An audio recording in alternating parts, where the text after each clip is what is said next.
Okay. Wow. Good evening, everybody from Jerusalem. I'm sorry. Oh, now you can see. Everything is okay. Hi, everybody. Good evening from Jerusalem. Hope you're doing well. Tony, we can see you in the car. Lalane, you wrote so nicely on the Facebook. Wow. We can see a lot of people. Michaela, good to see you. She's from Italy. Wow. You want to say hello? Shalom, everybody. It's such a blessing to be here with you. Thank you very much. Not a problem. Good to see I'm you. sure it'll be fantastic. Thank you. Okay. Okay, now you can hear me. Everything is okay. Hi, evening. Good evening, everybody. Good to see you all. It's a blessing to see you all. No. Dan, good to see you also. A long time no speak, Dan. My parents also here. Hi, good evening, everybody. Before we're going to start the lesson, okay, I have something very important to say, to share with all of you, and I'm really excited for that. Um, call from Washington, D.C., and Tony, you can raise your hand. We can see your car.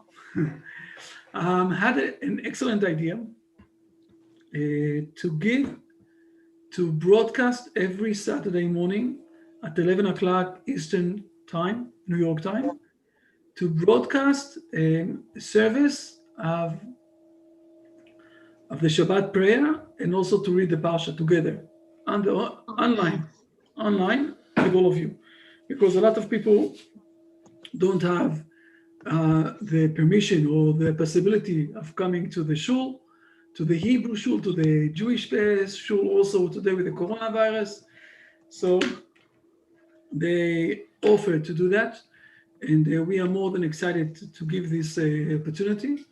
So from this coming Shabbat, we are going to do that, and we're going to publish this also. And later on, also Dan will reorganize. The publish will be much, professional than what we know how to do. When Dan will help us with this publishing, but then all of you can join that. Not only all of you can bring your friends, you can bring others.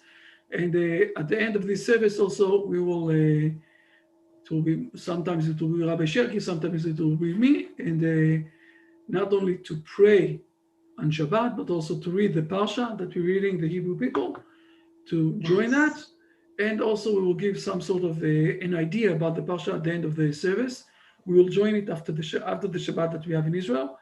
So I'm starting with this, so we will all know that. I'm really excited. It's an idea that started in the last few days, but I think it's an excellent idea, especially that we have today the coronavirus and everybody's at their home, and this is the best way of building up the community. Even though we have people in England, Angelica and Mike, Abraham is from England, no? Also, but also Angelica and Mike, showing that that you're in the same island, isolated in the same island. We spoke about this. You don't really know English, right? We spoke about this already. This is life. So we are really excited for this new service that we're going to do. We're going to build up, and we're now going to jump inside straight ahead to starting to learn from the Bible. Last week, let me open the Bible. How come it's not opened yet? Last week we spoke about the flood, and I want to continue on. You can't see my screen, right? I didn't share it yet. No, sir. No. In a moment it will be up and on the air, and I want to share this so you will see it. Here it is. Now you can see my screen, right? You can see nothing. Yes. Okay.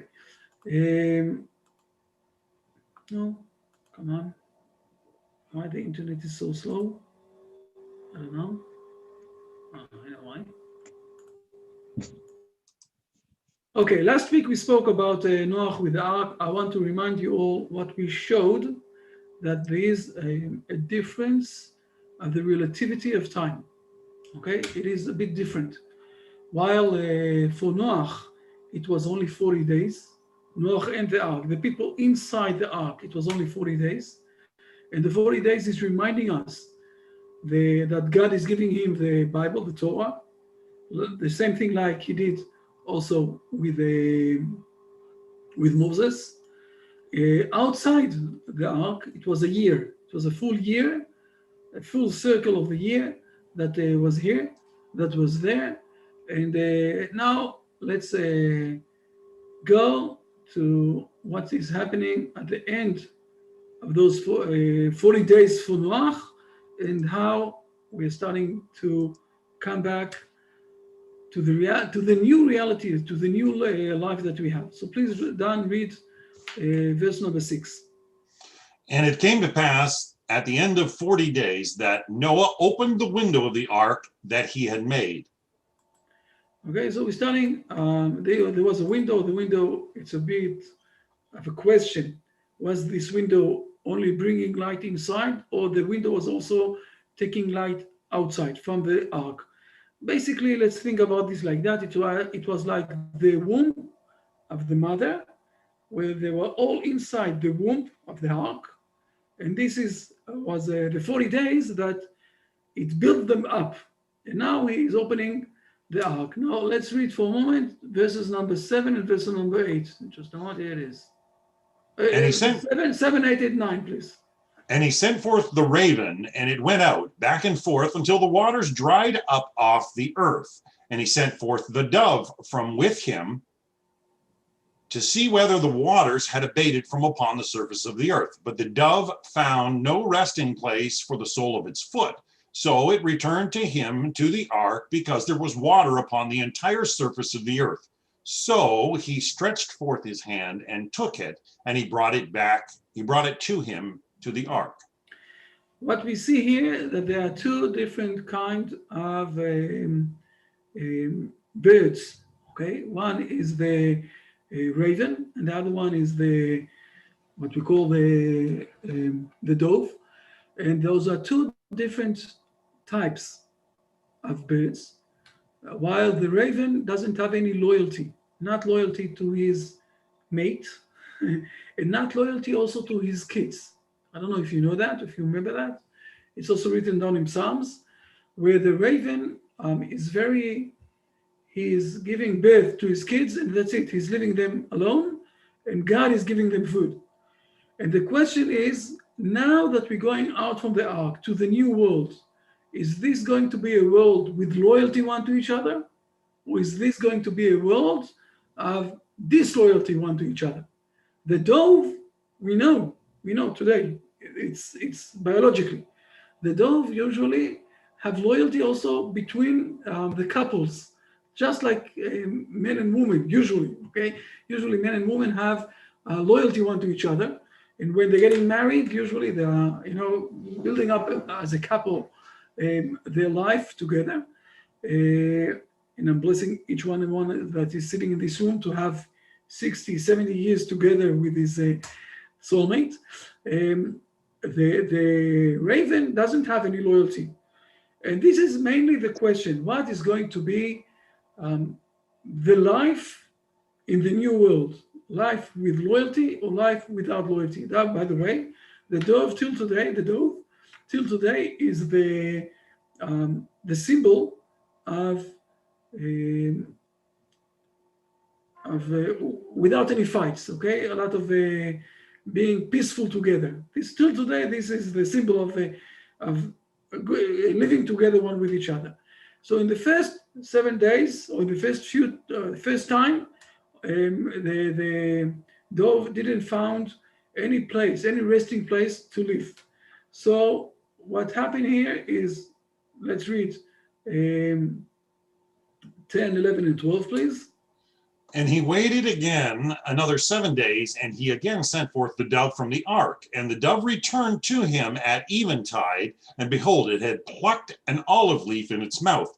So no one knew that the water had abated from upon the earth.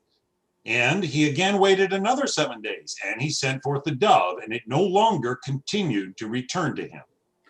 Okay, basically what's happening here is that we suddenly see the beginning of the new life here.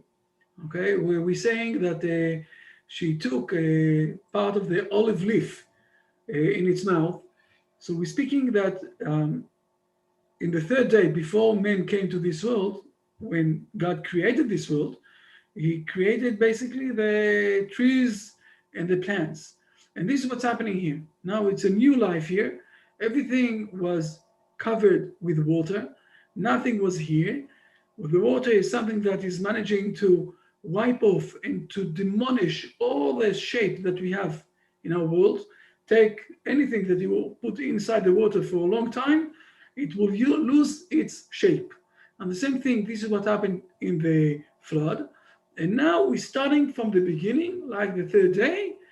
So the dove is bringing us an olive leaf. And the next time, the dove won't come back at all. And now Noach understand that something here is starting. And what it's a bit of surprising is what's happening in verses number 13 and 14. Please read them. 13, and it came to pass in the 601st year, in the first month, on the first of the month, that the waters dried up from upon the earth. And Noah removed the covering of the ark, and he saw, and behold, the surface of the ground had dried up. And in the second month, on the 27th day of the month, the earth was dry. So we are celebrating the 27th month of the second month. But my question is, if everything is dry, why do we need the next two verses? Why Noach is not going out from the ark by himself? Look, please read verses 15 and 16. And God spoke to Noah, saying, go out of the ark, you and your wife and your sons wives with you. Why is he waiting that God will tell him to go out? Why can't he go out? You see that everything is, dry. It's not only that the water is not here, but everything is dry. The dove already went and didn't came back.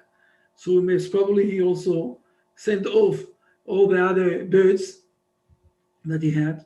Why is he waiting to God to say to him to go out? Fear of heaven. Sorry, a fear of heaven. We need to say, yes, if someone else have an idea, I'm listening. Yes. He wanted God's blessing, perhaps. A very nice idea to have God's blessing. A good idea. Okay, someone else have another idea. He respects God. He respects God. Please explain this a bit more, James. Well, he wants us to have a healthy fear of him. And when he says he wants you to do something, he wants you to do it. So you have to do it. It's a command. And if he says stay in the ark, you stay in there until I tell you to get out. Okay, fine. Both of you are saying very good things. And this is exactly what's happening here. God told him to go inside to the ark. So he won't go out until God won't tell him to go out. Right. Also, we're learning here also the importance of doing some sort of a ceremony, we'll call it like that, okay? Some sort of a statement. I went inside because God told me to go inside, and I will go outside because God is telling me to go outside. There's a very important part of the ceremony, of the celebration of this thing. People are from time to time asking us why we're saying to people, why are we saying to do the statement? First of all with yourself, then also with rabbis. There's a very important situation, stage, when we're doing the statement in front of myself or in front of people. Doing a statement, deciding that I'm a Noachite, it's not the same as just to say to yourself, I'm a Noachite. It's nice, it's good. We are all a Noachite. But to do a statement and to say this, it's to accepting it. And this is what's happening here. Noach went inside to the ark because God told him. I'm going to show this. Just a moment. Let's see it in the previous chapters. Noah went inside to the, you know what, I did a mistake. Okay, never mind, it went out.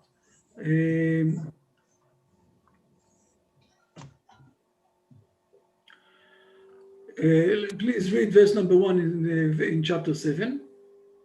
Number 1. And the Lord said to Noah, come into the ark, you and all your household, for it is you that I have seen as a righteous man before me in this generation. Okay, so first of all, we see that God is telling him to go inside. But it's also there is also a very interesting difference. When God is saying to him to go inside, so please read verse number 7. And Noah went in, and his sons and his wife and his sons' wives with him into the ark because of the flood waters. What we see here, that there is a separation between Noah and his wife, the sons and their wives. So inside the ark, there wasn't any permission, I will say, to do a sexuality relationship between them, because if outside the ark the world is going to be demolished, there is no any legitimate inside the ark to try to bring more life. This is what God is saying to them. Go inside, you by yourself, your sons by yourselves, your wife by herself, and also the others, the other wives by themselves. Don't try to bring life to this world now that is getting wiped off from all of the lives. Let's see now what's happening when he's getting the blessing, when he's going out, like you said, Timothy, okay? When God is saying to him to go out from the ark, and I jumped here back to chapter number 8, where the flood finished. Please read again verses 15 and 16. And God spoke to Noah, saying, go out of the ark, you and your wife, and your sons wives with you. Suddenly, with whom the wife is going out? With Noah. With whom the wife's sons are going out? With their husbands. Okay, now they can be together. And this is also what's written down in verse number 18. So Noah went out, and his sons and his wife and his sons' wives with him. Everybody went out. In Hebrew, it's much clearer. Everybody went out as families now. Now we're starting the new world. So first of all, we're getting also blessing from God. In a moment, we'll go to the blessings of God, like Timothy said. And more than that, now we have also the permission of God to try to rebuild this world and bring more life to this world. What we was stopped when we went inside to the ark. And God is also saying, please read verse number 17. Every living thing that is with you, of all flesh, of fowl and of animals, and of all the creeping things that creep on the earth, bring out with you, and they shall swarm upon the earth, and they shall be fruitful and multiply upon the earth. So here we're speaking about some sort, it's half blessing and it's half a duty that they need to do, some sort of what we call a mitzvah. It's in the Hebrew, by the way, you don't really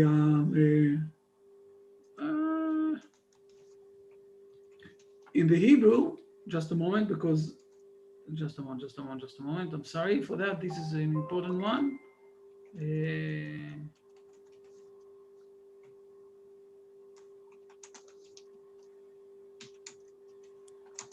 don't know why she lost it. Okay. It's important to understand, in the Hebrew, it's written down, not only bring out with you, but it's also force them to go out. Now, why do you need to first force everybody to go out? Why do you need to become in this situation? Think about this for a moment. Try, everybody, each one of us, you can close your eyes for a moment and try to think, what is it to go inside to the ark for 40 days and to go outside and to see nothing in this world? It is very hard. Fear. Saying to yourself, you can go to a depression. Mm-hmm. Okay, think about this. You see, you're going out and you see, 40 days ago, it was full of life. Maybe everything was corrupted, but there was a full of life here, animals, people. Noah knows that it was very corrupted. Okay, the behavior was not good, but now everything is nothing.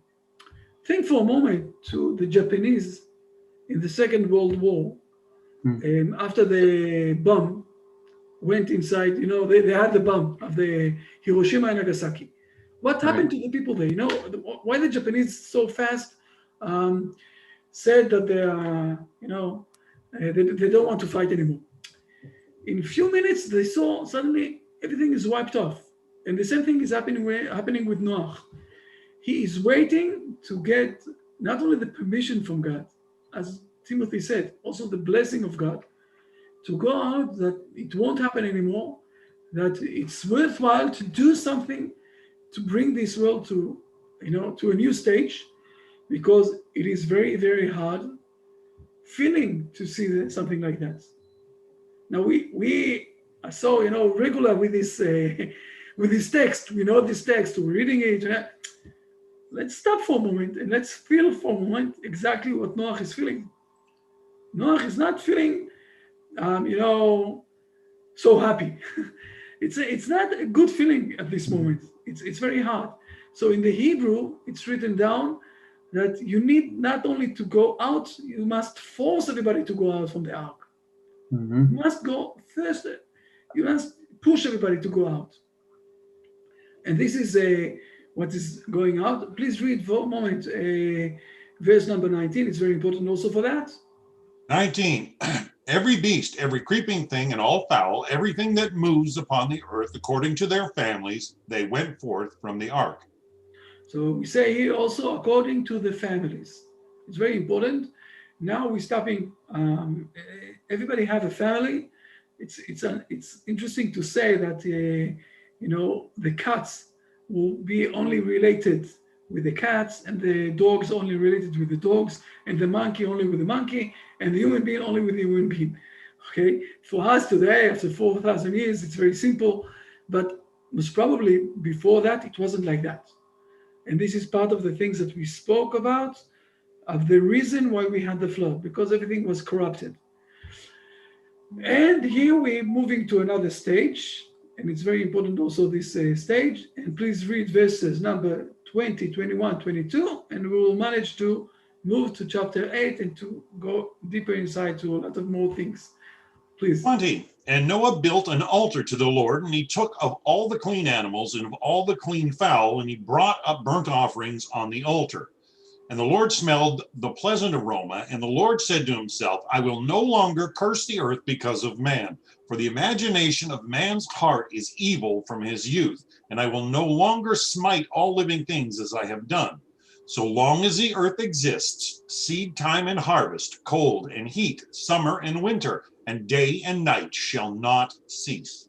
So the last verse that we read now, 22, I think that last week, Dan explained it very loud and clear with a lot of ways to explain this. Everything is okay. I don't need to explain this again. It's probably before that, it was a bit different.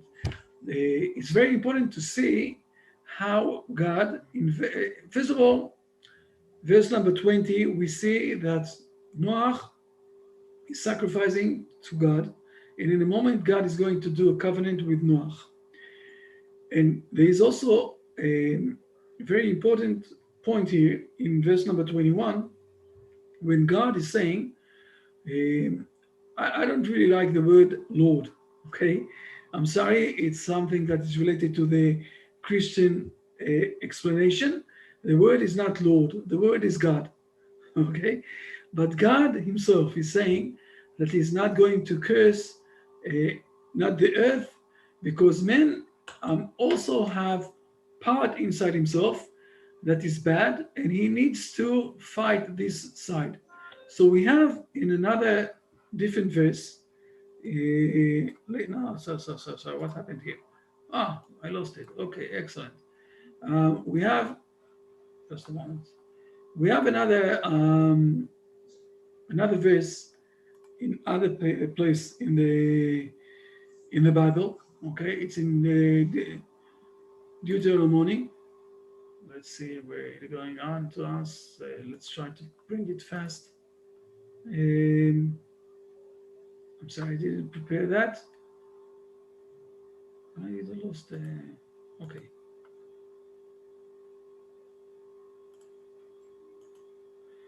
And it's already saying there.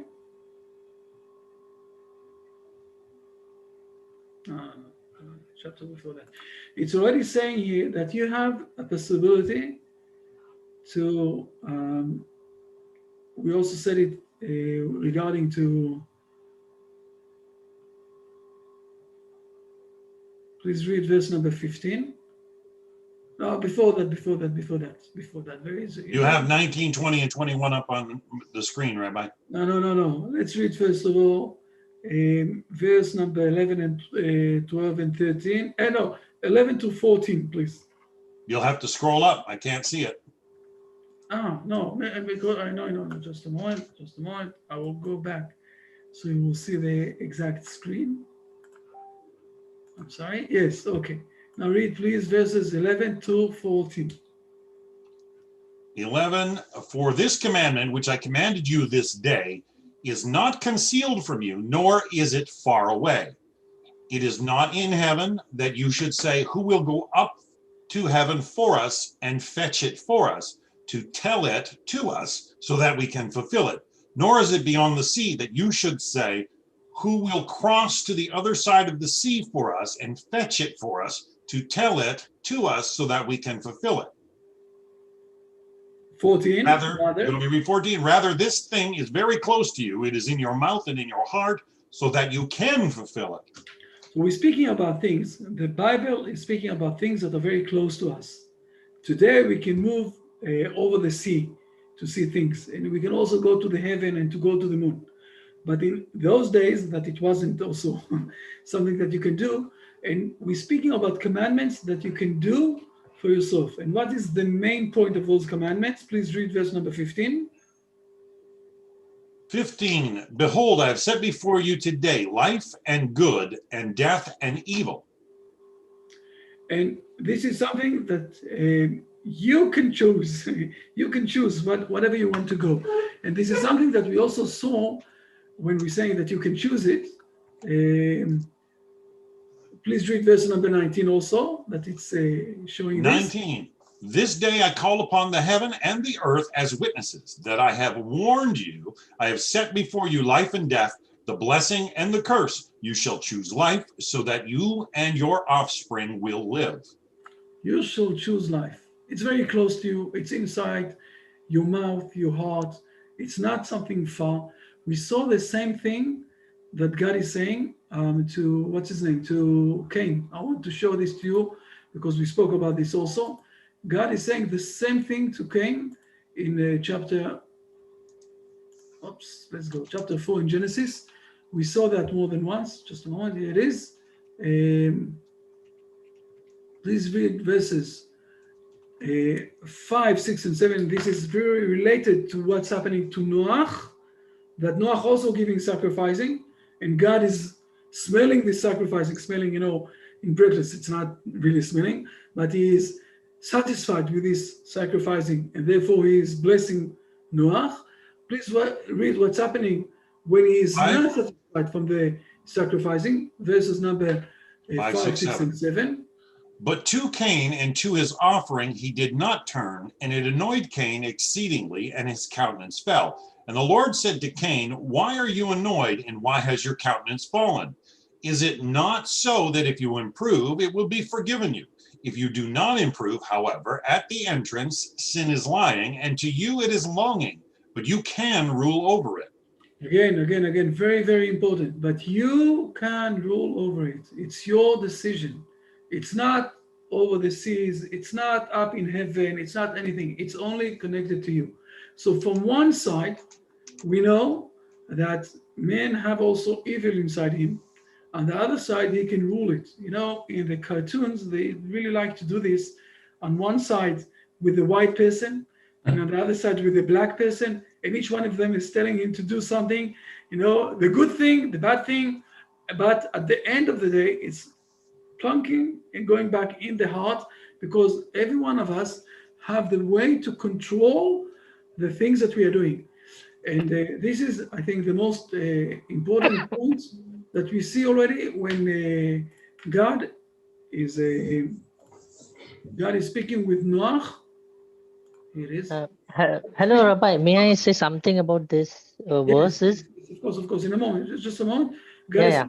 Noach and is saying to him, I know that men have also some bad things inside him, but it is only connected to his way of controlling things, and he will manage. The next chapter, and this is something that we need to learn a bit more inside and with a bit more details. The next chapter is where God not only blessing Noach and his sons, but also giving him the commandments and doing the covenant with Noach.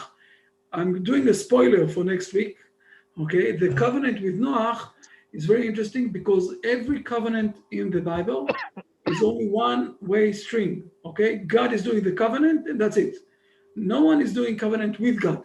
God is doing covenant with people or with the people in this earth. So it's so very strong covenant. But this covenant is already the first one before the Hebrew nation came. This is one of the most beautiful things in the Bible, that the Jewish people are not speaking only about the the Bible of the Hebrew people is not only for the Hebrew people, it's for all of the world. It's true that there will be a string where it will speak only about the Hebrew people, but always it's speaking also about the others. This chapter, and I'm urging you to read chapter 9 before next week, because we're going to speak about chapter 9 in a depth, in a profound way. In a moment, we're going to move to continue in Brit Shalom book with Lee. Okay, I will do the stop sharing, and Lee will have the sharing. Before we will continue, if someone wants to mention, to say something, to ask something about things that we saw now, this is the time. Yes, I'm listening. Yeah, Rabbi. How I want to ask. is from India? Yes. Yeah. Rabbi, about these verses, I've heard these verses before in some video on YouTube, because I always keep on, watching videos about Torah and stuff. So about these verses, I've heard that these verses tell you that all the mitzvot which God has commanded can be done by human beings. It's not that they cannot be done, because they are near you. They are not far away. And the last word was so you can fulfill them. That means it can be done. So nobody can give excuses that they cannot follow some commandment. First thing is this. And the second thing which you told about the verse with Cain, where it was said that you have to choose life. And this verse tells you that God has also given you the freedom of choice, where you have to make a decision, but God wants you to choose life. That means he wants to choose you the good things. So that is what I have read about these verses. First of all, thank you very much. You're saying very, very good points. I think that we spoke about this also a few times, that God is good. He's not trying to let us down. I will say it like that. God is doing his best that we won't let us down, that we will manage. He's giving us another opportunity and another opportunity. And you're also right that we have the possibility of doing those things. I will say one more point that we need to remember before we will go inside to the Brit Shalom. The first generation, okay, Adam and Eve, they broke down the connection between men and God. The second generation, Cain and Abel, they broke down the relationship between men and his fellow men. And those are the two main streams of actions that we have in our life: the connection with God or the connection with my fellow men. And basically, okay, this is what we're trying to repair since then. Since the first men, Adam and Eve, who did the disconnection with God, and the second generation, Cain and Abel, who did disconnection between man and his fellow men, the main thing that we're trying to do in this world is to repair those two realms of things. And as you said, Harish, it's very close to us. It's not something far at heaven. It's not something far over the seas. It's not something far, I don't know where. It's something that is very close to us, and we are managing, and it depends on us. We saw this already in Cain, and we saw this at the end of the Bible, at the end of the what we call the Torah, in Deuteronomy, that it's also God is saying this to us. Now the details, this is what Lee is going to continue on with us. Before that, if someone else have any more questions, if not, we'll have the time after the end of this lesson. Can I- had a can I- small one, about numerology, about a number, the number 40. Yes. We see that God cleansed the earth with rain from 40 days. We have Right. 40 years for cleansing of the Israelite nation in the desert. What is the meaning of 40? Is it 2 generations? That's what it is today. 40 years is 20 years is each generation. Is it alluding to generations, or is there some other significance to the number 40 and to cleansing? So first of all, I think that you did. Don't go to the 40 years. Okay, the 40 years were because of the 40 days of the spies. Okay, let's go to the 40 of Moses. Moses in the mountain, Mount Sinai, he went to 40 days. Right. It's the same similarity to the 40 days of Noah in the ark. Right. Now, biologically, okay, when we have a person in his mother's womb, okay, from the moment that the seed is coming to the womb and it starts to build up a man or woman inside, it takes him 40 days to start the rebuilding. And from the day 40, from the 40th day, we can see a human inside. So those 40 days is some sort of, I will say, a concept of rebuilding something from beginning.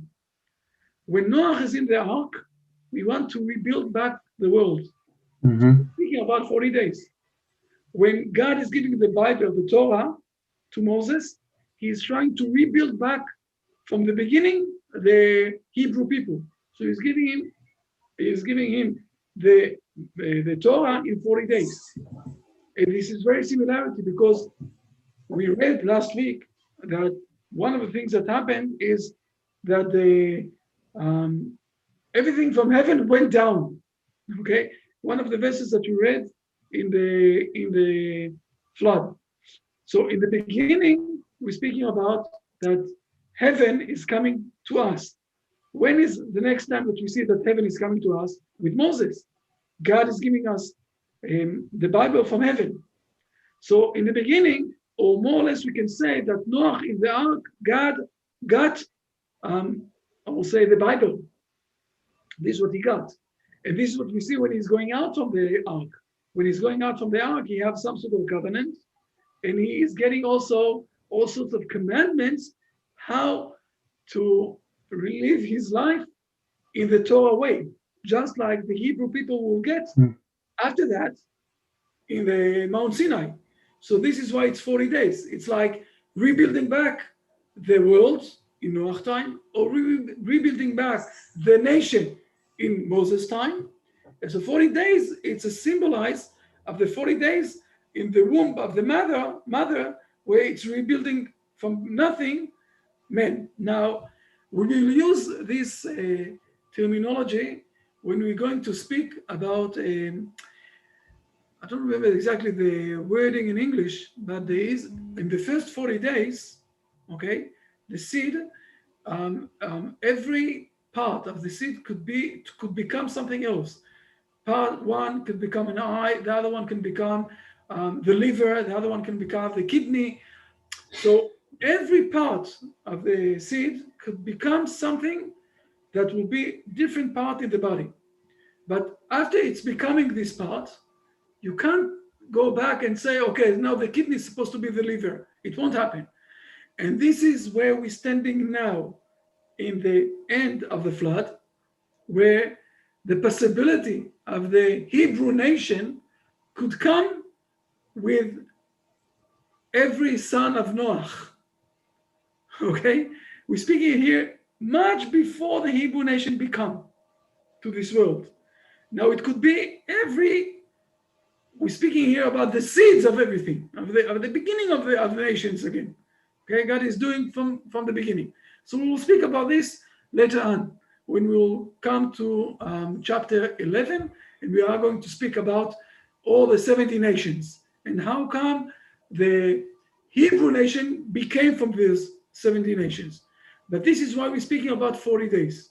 40 days is a symbolize of rebuilding, like rebuilding a person, the same thing, rebuilding the humanity in Noah, or rebuilding the nation in Moses. Okay? Beautiful. Shukran. Thank you. Thank you. Let's move on to Lee's part. Lee, good evening, good to see you. It's very Hi, important everybody. also to have to continue on with the Brit Shalom book. And so let's continue on with Lee. And I'm here also. After that, we will manage to have also more questions and more discussions. So come on, your stage. Sure, thanks. Hi, everybody. Yeah, I hope that we'll have questions as we discussed last week. If anybody has questions, clarifying words or clarifying concepts, please feel free to interrupt, and so we can clarify. For things that are more longer in nature, that need more to expand on, so we can speak about them at the end. We'll have Q&A as well. So thanks again for opening up the forum. I hope last week was enjoyable. I'm not sure if anybody has been, if everybody's been successful in getting a copy, either physical or digital, of Brit Shalom. I recommend it. It'll definitely help in following along. I'll share here, but I definitely recommend getting a copy. Okay, I just want to do a quick review of what we talked about last week. We started at the beginning. Okay, so we discussed last week essentially that humanity in the past, let's say 50 to 100 years, has come to a tremendous crossroads. Exponential growth also in population and settling of the planet, but also technological, agricultural, etc. Exponential growth and advancement.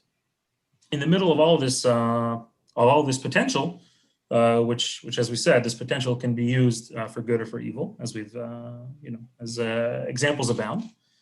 In the middle of all of this comes this tiny nation that almost. Just one point. Do you want to share the screen or not yet? Oh, I'm not sharing. Yeah, I apologize. Thank you. There we go. Is it visible now? How do I hide this? Yes. Okay. I hope it's hidden now. It won't bother us. Fine. So try to expand it so that it will be much bigger because people can't see the text. Here we go. Yeah. Excellent. That's fine. I don't want to get hung up too much on this on what we already covered. So I won't be reading word for word. I'm just summarizing. So we spoke about the crossroads that humanity finds itself in, that we all find ourselves in, and the existential questions that we're asking ourselves, particularly after catastrophes like the world wars and other such wars and other such divisive topics that have really brought humanity to a sort of crux. So in the middle of all this, you have this tiny nation that is almost getting forgotten in the history books, coming back to its land after 2,000 years, reestablishing a civilization, reestablishing agriculture and an economy and military and medicine, etc. And obviously, anybody familiar with the sources is starting to ask herself, what does all this mean? Does this have any sort of theological implication? What does it mean that the people of God have now returned to the land of God? And so we started to talk about some of the biggest dividing topics in humanity. One of them being, here we go. The first of them being it's kind of oversimplification, but essentially the Western world being more man-focused, and the Middle Eastern world, if you will, essentially being more God-focused. This kind of war between man and God. Where the Western culture, based on Greek philosophy, etc., everything is viewed through my eyes, what I can see and what I can analyze. But the starting point is me, where a more traditional, certain extremist interpretations, as well as of Islam, everything is looked at through the eyes of God, and man is kind of pushed to the side. Any kind of liberal progression is viewed as suspiciously. Well, this is basically it's a quick run through of what we spoke about last week, and I believe we left off. Okay, and then we started to talk about how the Torah can try to present a bridge in this divide. This is the one major topic that we discussed, and I believe that we got here to another subject. Okay, so we started to see, we began to say, this is where we left off last time. Okay, that the return of the Jewish people to the land of Israel is starting to show and a living example of what the partnership between man and God can look like. Okay, and we'll discuss this more in detail. Okay, I'm reading now here another subject. Is the text large enough? Yes. Great. Okay, so another subject that interrupts the moral tranquility of people today concerns the unified value system. As yet, there's no perfect solution to the problem of how values that appear to contradict one another can be brought under one roof. Okay, what's called also in philosophy kind of synthesis. Okay, you have a hypothesis and an antithesis, and you have a synthesis between ideas. And how can we arrive at how can we synthesize a value system that humanity can live by together? This contradiction is especially sharp when examining the relationship between compassion compassion on one hand and justice on the other.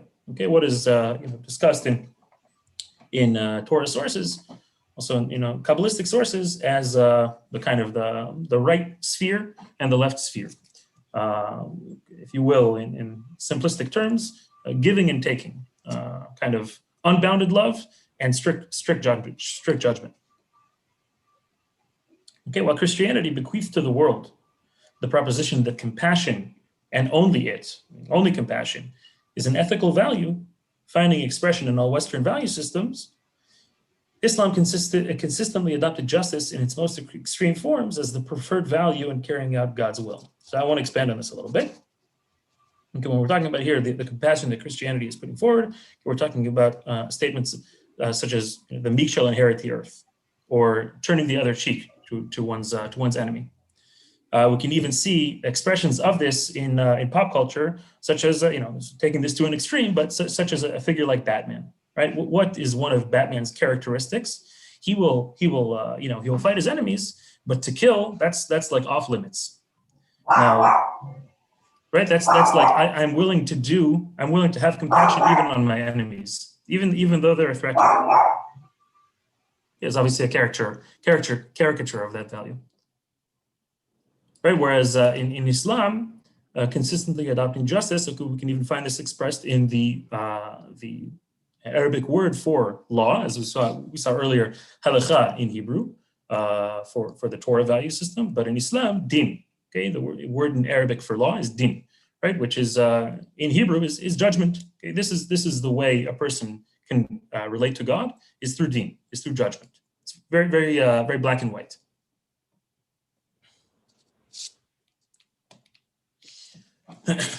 Here too, Judaism comes to humanity's assistance. The biblical and Talmudic traditions both show the way towards the unification of values through teaching the supreme ethical ideal of doing charity and justice together. Now I want to turn for this to a verse here in Genesis. Let's try to remove it. Okay, there we go. Okay, so the context here is God is basically coming to judge Sodom and Gomorrah.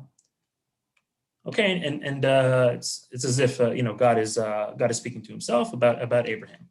See, it says here, for I have right here, for I have known him to the end that he may commend his children and his household after him, that they may keep the way of the Lord. Okay, and what is you can put a colon here if you will. What is it to do the way of the Lord? To do righteousness and justice. It says here in the Hebrew, tzedakah, umishpat. Okay, and maybe a more accurate translation of this would be compassion and justice. Okay, this is the way of the Lord that Abraham puts into practice. Okay, just a small example of how this is brought to light in the Talmudic tradition. It's a famous statement in the Talmud that in certain areas, so particularly with children, right? It says that a person should be his methodology should be smol docha veyamin mekarevet. Okay, with the left hand he should push, and with the right hand he should pull. And as we spoke about previously, in different sources, the right hand, right? There's also right in the imagery of Passover and in the Exodus from Egypt, right? The right hand is considered the mighty arm. Okay, it's considered the stronger of the two. Okay, so if you want to be pushing, which is kind of the justice, it's there's a right and a wrong. There is a law, that there's a reward and punishment. Do that with the left. Do that with the weaker of the two arms.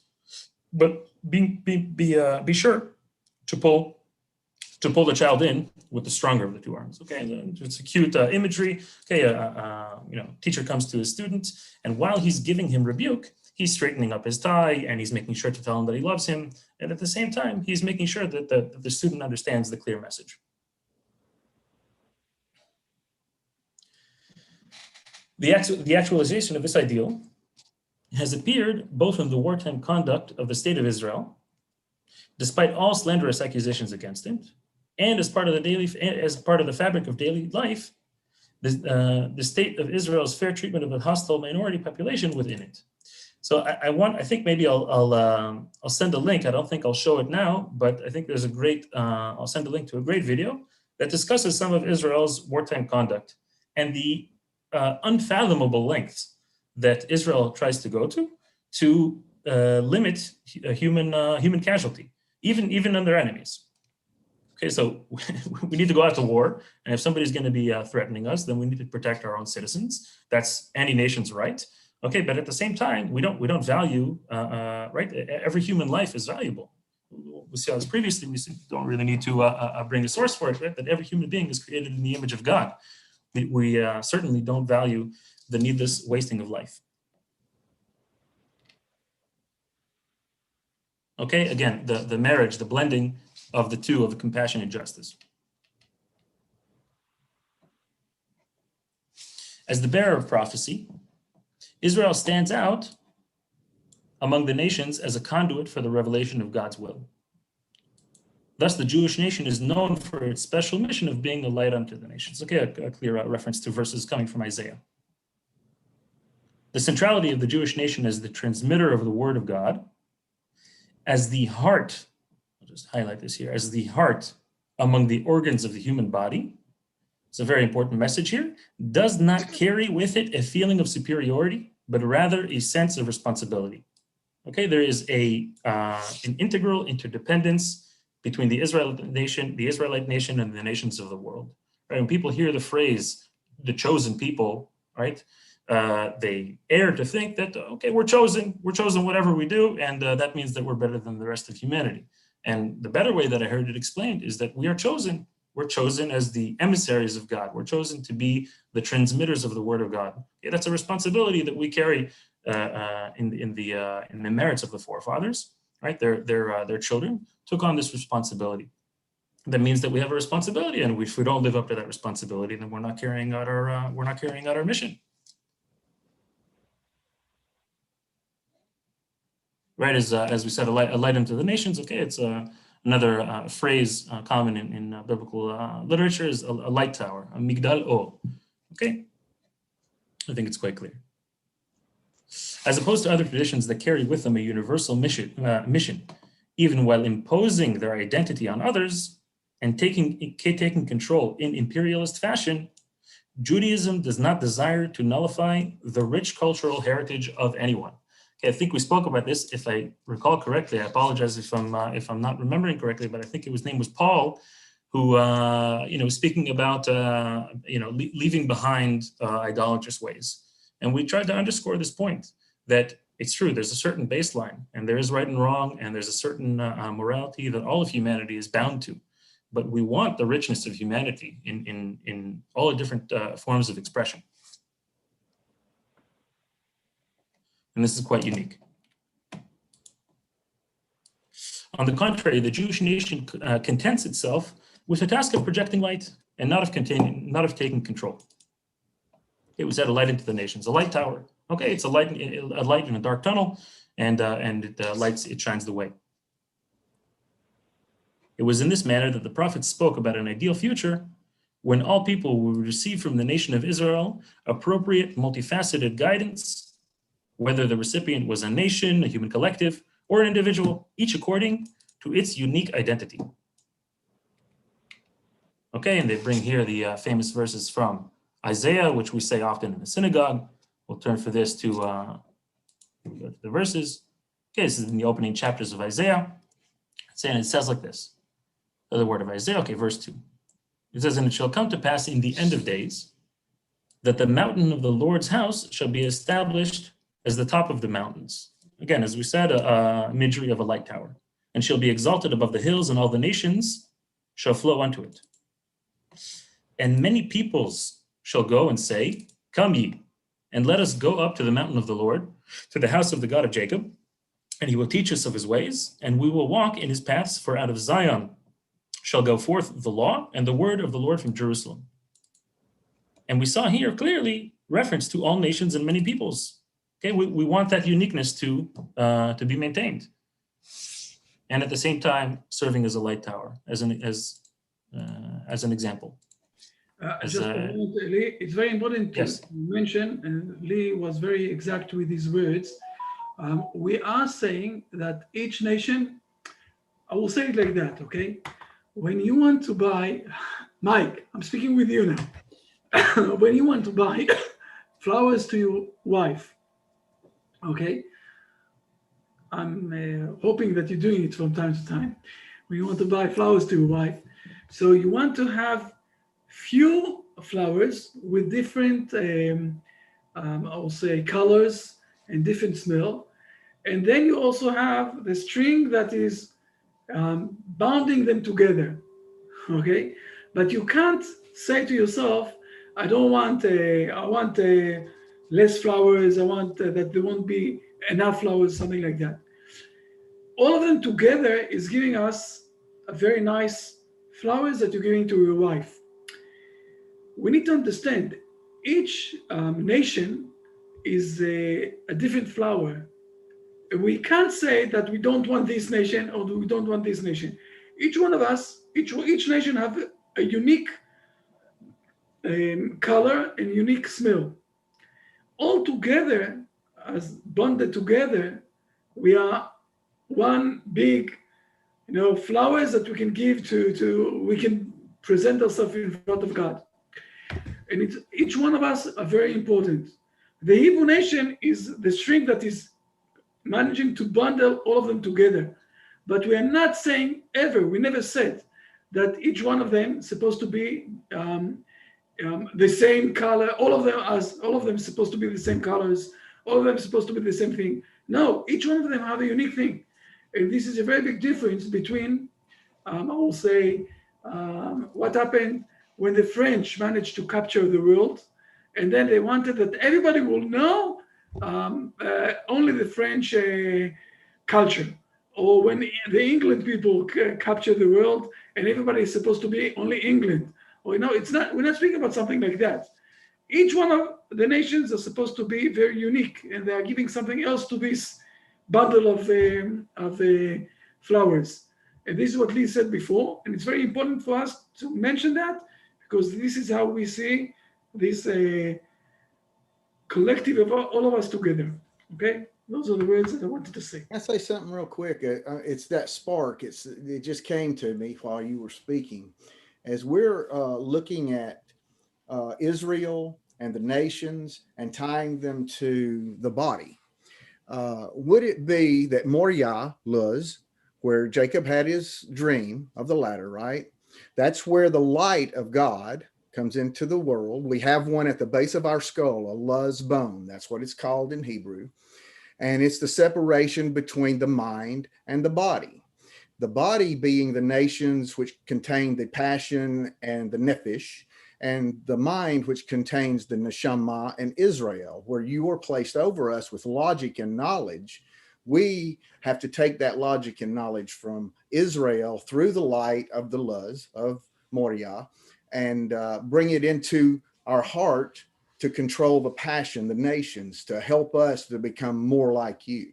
And that's just what I've seen because of studying the Parsha and this tying together today. Anyway, that's something I've seen. I don't know how it plays out, but it's very apt comment, Travis. There's a verse in the Song of Songs of Solomon that it's a love song between man and wife, and according to the according to the Jewish tradition, according to the Talmudic tradition, it's a love song between God and the Jewish people. It talks there about the Tower of David. Okay, and I heard an interesting explanation regarding the temple. Okay, regarding the Holy Temple in Jerusalem.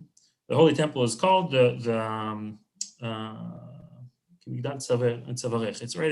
It's referred to as the neck of the world.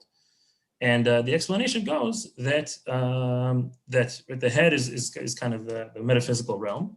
Okay, that's also in the body, in the each of our bodies, right? That's the thought and the metaphysical realm, and then you have the obvious, the physical realm. Okay, the body, and the neck is what ties the two. And what you're saying is, I think, along the same lines that if basically that Jerusalem or we also said that the Jewish people serves as the heart, okay, of the world.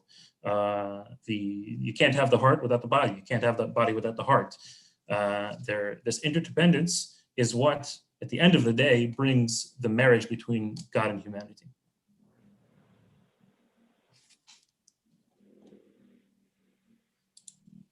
Very good. Thank you. Thank you. Thank you, Travis. Okay, we march on. As part of Jewish tradition, as it's taught in houses of Jewish learning, there exists an entire course of study called Noahide Law, which has been known to the sages of Israel throughout the generations. Most often, the study has been theoretical.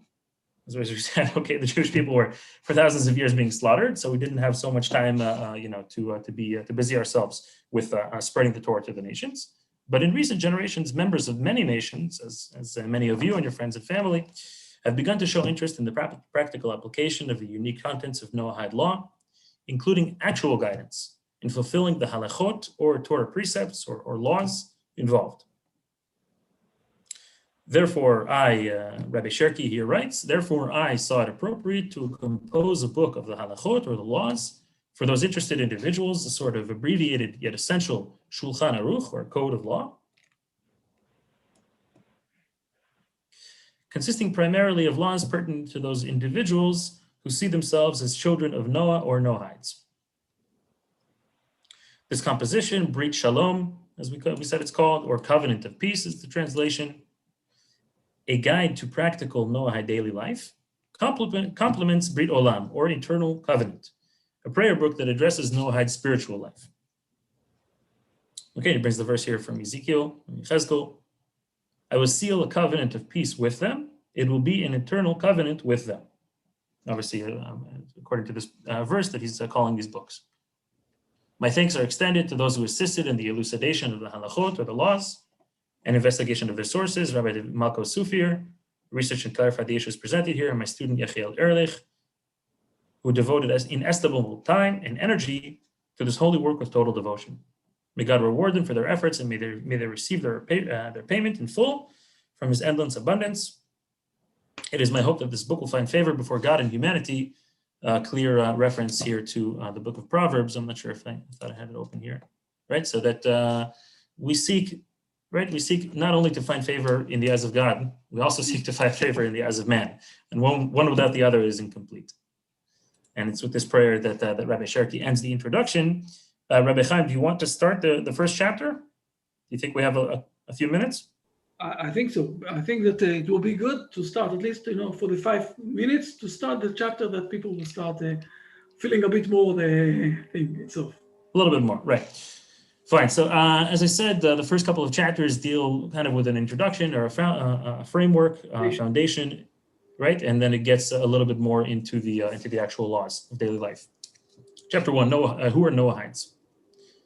And God said to Noah and to his sons with him, saying, and I, behold, I am setting up my covenant with you and with your seed after you. Law number 1. The creator of the universe singled out the uniqueness of the human species from all created beings, as the Torah states that Adam was created in the image of God. Now, Rabbi Sherki here brings multiple sources to discuss the phrase "in the image of God." Right? God is not physical. Incorporeality is a founding tenet in Judaism, meaning that God does not have a body or any sort of physical form.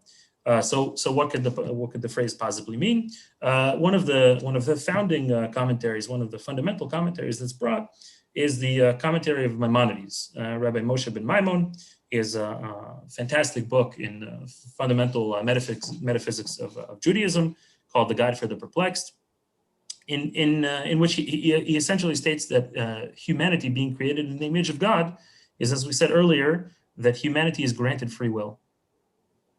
Okay, just as God's will is free, which means it is not bound by any conditions. So too, even though it may appear that many conditions tilt our choice. Okay, I was raised in a certain house, or I have certain psychological inclinations. Okay, at the end of the day, the Torah comes to break with a materialist worldview and says, no, humanity, you have free will. And one of the biggest, one of the biggest outcomes or consequences of this statement is that you are also responsible for your choices. If you're free, it means that you made the choice, and therefore you're granted the reward and also the punishment. I must add here. Okay, first of all, you're saying the exact things Lee, that we're supposed to say. But I must add here that this is one of the biggest, I will say, debates that the Hebrew people have with the science. Okay, the science is trying to show how man doesn't really have free will. And I can give you now a list of a very big,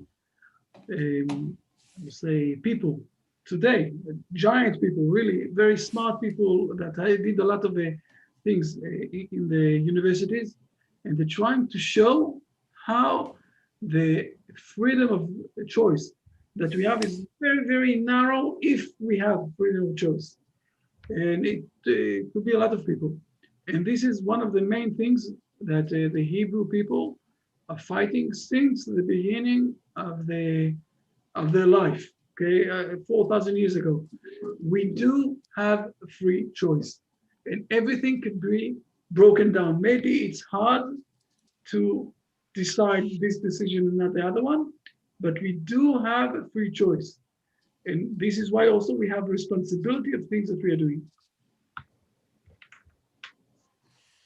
Excellent. Yeah, common phrase in at least in American psychology when I was being raised there, right? A person has two major driving forces in their life: nature versus nurture. What is the assumption behind that duality, that dichotomy? It's either nature is guiding your choices, or nurture, right? In either side of that coin, there's no room for free will, right? It's either nature is forcing you or your nurture is forcing you. You were raised in a certain house, and that's why you're acting like this, or you have a certain psychological imbalance, and that's why. And right, that's based on an assumption that the Torah is coming to disagree with, to knock down. Right. Another element of this phrase here, in the image of God, B'Tselem Elohim, is a statement brought by Rabbi Akiva in the Ethics of the Fathers. Rabbi Akiva says there that this is a very important general principle of the Torah, and he says there that Chaviv ha'adam shenivra b'tzelem. Okay, that desirable or dear is mankind, dear is humanity that was created in the image of God, and this is a very accepting, this is a very loving worldview to all of humanity. You see that it's not the Jewish people is desirable. Okay, all of humanity was created in the image of God. Therefore, all humankind has free will, and as we said, has the ability to climb up or, God forbid, to fall.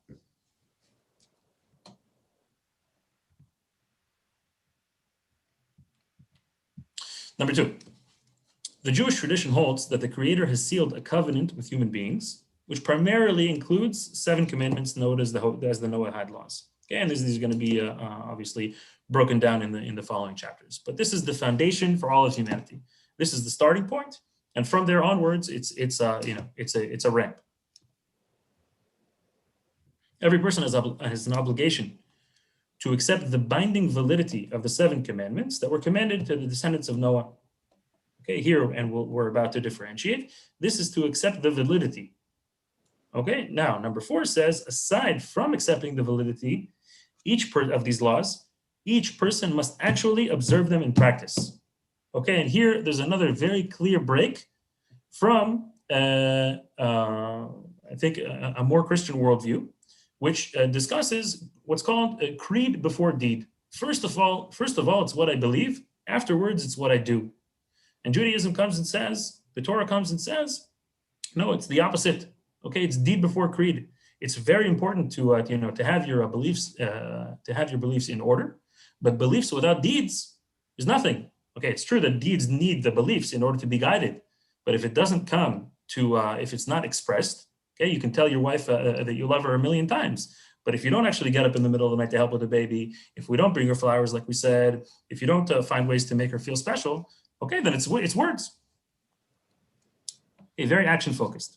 As there's a famous phrase in the giving of the Torah in Parashat Yitro, which we'll get to eventually. In the book of Exodus, Naaseh v'nishma. Okay, the Jewish people at the foot of Mount Sinai says, first of all, we will do. Okay, afterwards, even though it's very important to do, afterwards we will also go back and v'nishma, we will hear, meaning we will go and we will understand, we will learn what we're doing. Okay, the two are interconnected, are inseparable. We're getting here to 9:15, Rabbi Chaim. I'm happy to continue. You tell me. I think that this is enough. We have for tonight. I think this is enough. We started, okay, and awesome. We'll continue. Where Rabbi Chaim? I wanted to send maybe this video about the army. Is there a place I can send that? What to do? What? There's this video I wanted to share about the morality of the army. We spoke about this. I think it's a very nice video. Do we share it here via Zoom, or are there other forums to share? How long is this? It's 5 minutes. People want to see this here in the Zoom? Do you want to see it in the Zoom now? You have time? Yeah, but I don't know if you'll be able to hear it. Dan, are you able to project the sound? No, I can't broadcast today because I'm on emergency call for hundreds of properties, and so I'm not all set up for it. But Lee, try to put it, and let's see what's happening. Let's see what happens.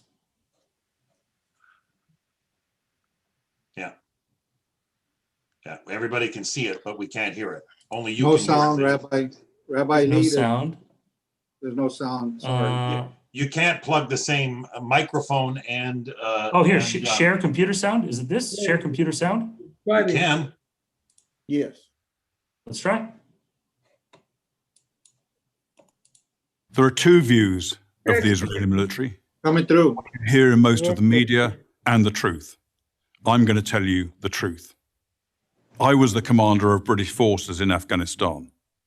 I have fought in combat zones around the world, including Northern Ireland, Bosnia, Macedonia, and Iraq. I was also present throughout the conflict in Gaza in 2014. Based on my experience and on my observations, the Israel Defense Force, the IDF, does more to safeguard the rights of civilians in a combat zone than any other army in the history of warfare. Why is this so? Firstly, Israel is a decent country with Western values run on democratic principles. Israel has no more interest in war than Belgium does. In fact, Israel has never started a war. The only reason it ever goes to war is to defend itself. And it has to defend itself because, unlike Belgium, it is surrounded by countries and armed groups that want to destroy it. Secondly, Judaism, with its unsurpassed moral standards, remains a major influence on the citizens of Israel. I say this as a non-Jew. Thirdly, the army is composed overwhelmingly of citizen soldiers. Israel's a small country with a small professional army. To fight a war, it depends on its conscripts and its reservists. These are ordinary citizens, from professors to plumbers, called upon to defend their homes. They don't want to be fighting, and they don't want to harm others.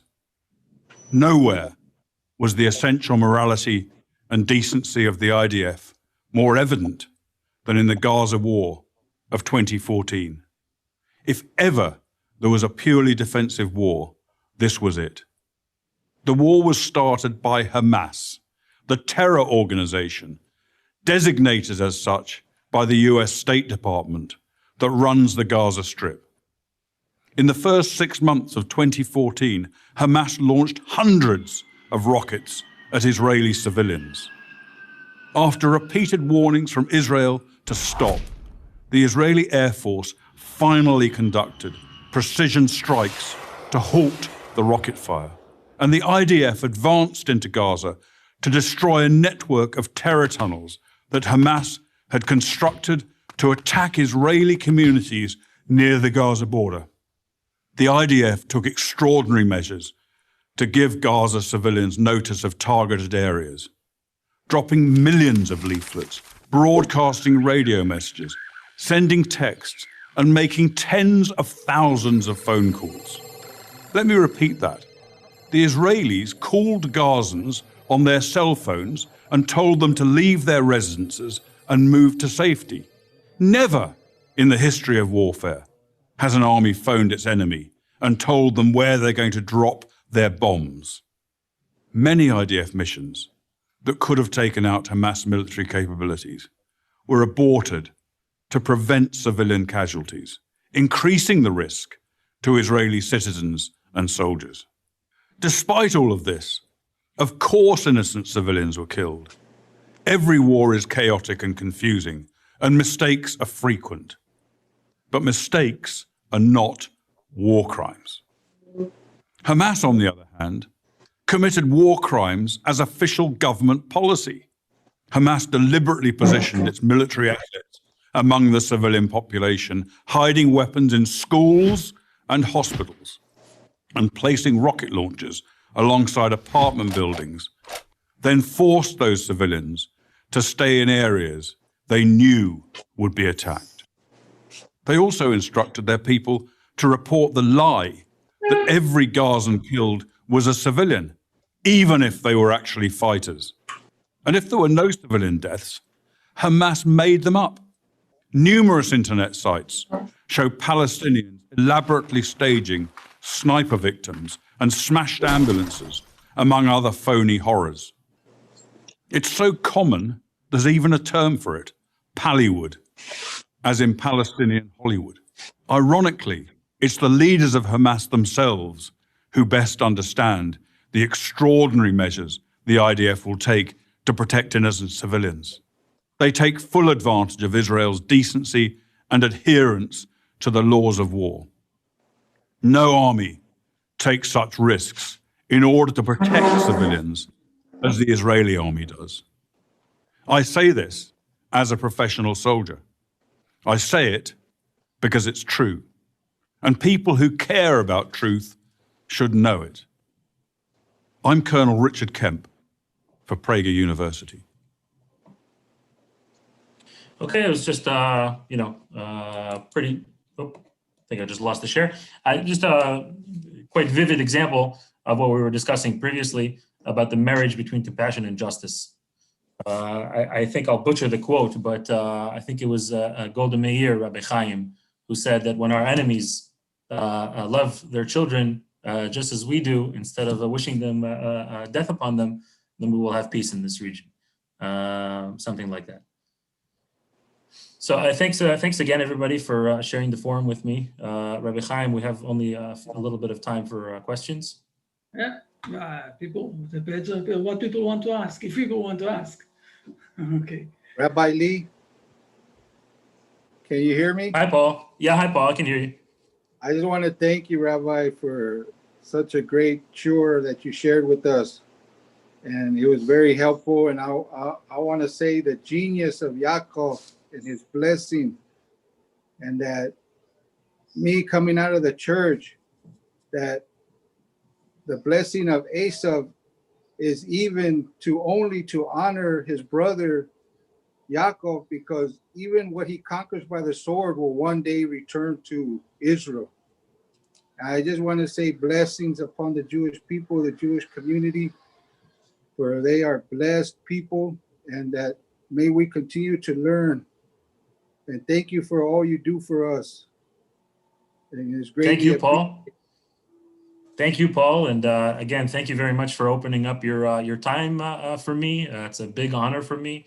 And as we will see shortly with Rabbi Chaim in the verses in the chapters about Abraham, may the blessers of Israel be blessed.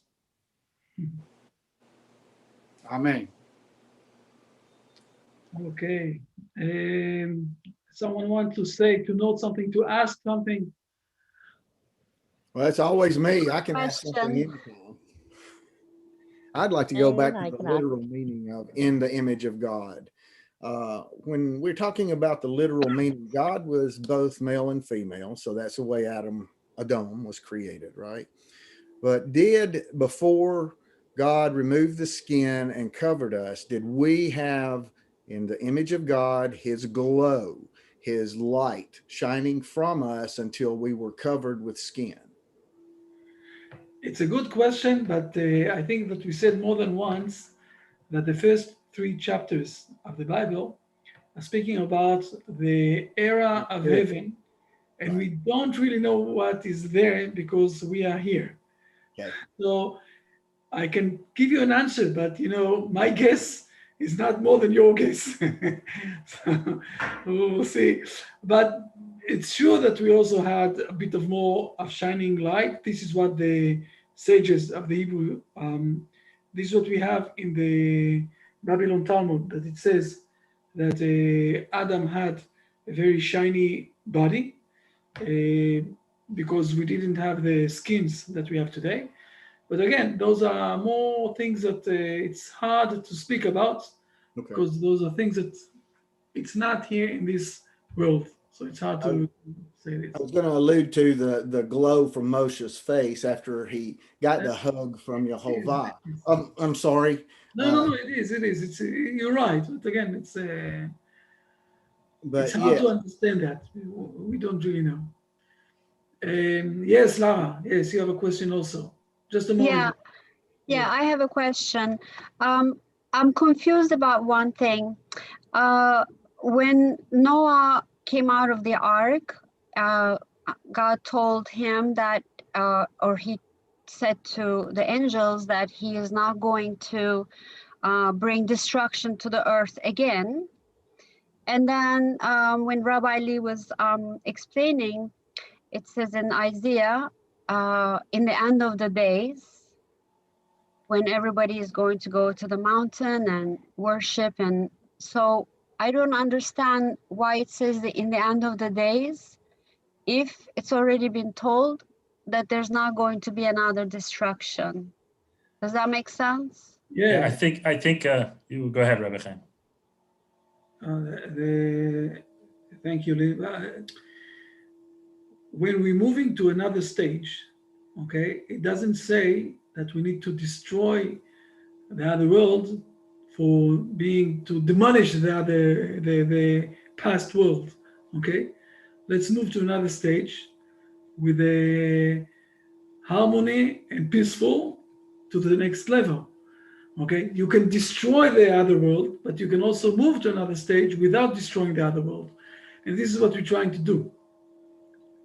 Okay, so it's the end of the days of what we had, and we're moving on to the next level. For example, let's take what Travis asked. Okay, let's move to another level, but it's not supposed to be with destroying the other one. We can move to another stage without destroying the other one.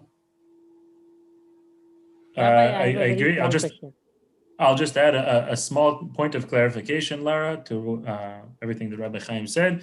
The end of days here is it's not being written in the Armageddon Christian sense. The end of days here refers to the final redemption, the perfection of humanity. Okay, when we will arrive there, when we will achieve our mission. Thank you.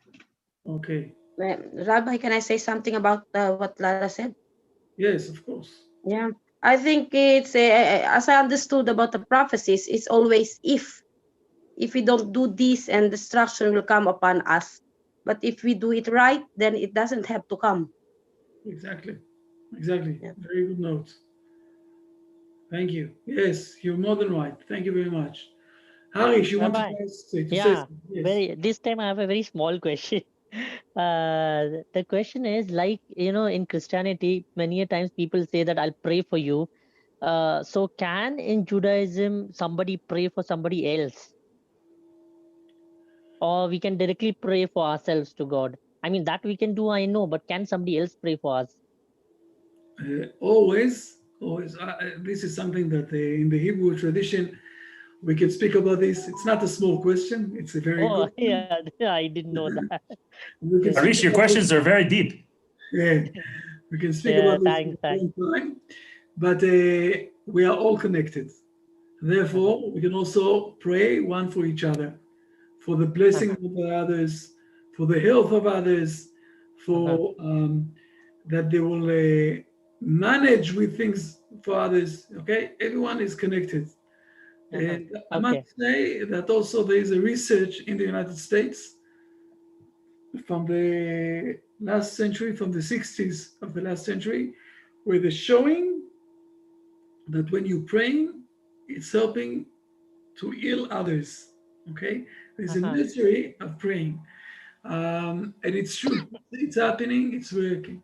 So feel comfortable also to pray to others, and we also say in the Hebrew tradition, and we show this in the Bible, that when you pray for others, you get first also the blessings before the other.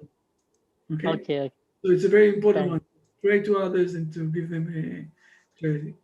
I'll Okay. just I'll add one small clarification, if I may, that a very important limitation to this rule, as we said, it brings brotherliness and togetherness to all of humanity. Okay, if I'm praying for you, it means I care about you, which is very important.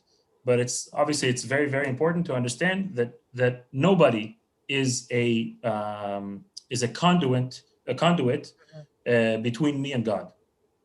Right. Very important principle. I have a direct connection with God. Therefore, I don't need anybody else to pray on my behalf. I can also use, okay, you have what's called the tzaddik, the righteous person. The righteous person, he's very, very holy. And if you will, he's, in quotation marks, closer to God. Okay, so I can use his blessing to rain upon myself more blessing. But that's never a necessary condition. I always have a direct connection to God. Okay. I just asked this because people just feel good about it that somebody's praying for them. Can I ask a question about Adam and Eve? Yes. And this is with your permission, it will be the last question for tonight because we need also. Oh, no, that's fine. I don't want to take up a lot of your time. It seems to me that Hashem is telling Noah in a directive, you have a choice. You got to, and if you choose the right way to go, it's going to be good for you. He gives him a strong directive, but he gives him a choice. With Adam and Eve, it seemed that Hashem said, he inferred, don't look at that, don't do anything with that tree, or it's going to be a bad thing. But he doesn't give them a strong directive. He just leaves it up to them. Is that true? No. We learned this thing about Adam and Eve for very few times, and we mentioned it. We can go back to because everything is on the internet, on the YouTube channel, so you can find it. We find it in a very different way, where God is also giving them the opportunity. I will say it in one sentence so you will understand. God is not saying to them that they are not allowed to eat from the tree of good and bad. God told them to eat first from the tree of life and then to eat from the other tree. And they switched the timing and they ate before from the tree of good and bad. Okay, we explained this a few times how it's working there, but the main thing, the main point that I want to say, God is doing his best that we will manage, that we will succeed. God and human, in the eyes of the Hebrew people, are very close one to each other, and God is trying to assist the human, not to be against him. Okay?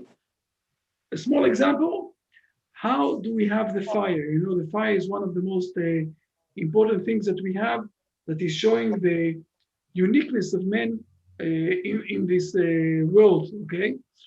So in the mythology of the old Greeks is that we managed to steal the fire, okay? And not to have it straight ahead. In the Hebrew tradition, we got the fire from God, who gave to Adam the knowledge to take two stones and to bring the fire. Now we see here the connection, the love of God. He is teaching him to do the fire, and he is asking him to become partner with God. Mhm. This is the way of thought of the connection that we have with God. Okay, it's a different Okay. way, but we'll continue on with this hopefully next week. I want to thank you all for coming, and thank you, Lee, for also giving us this very nice part of your site. As a also, we have thank you very much. Next week we're going to be on air time, so 8 o'clock next week. The same link. If you want to bring friends, you're more than welcome.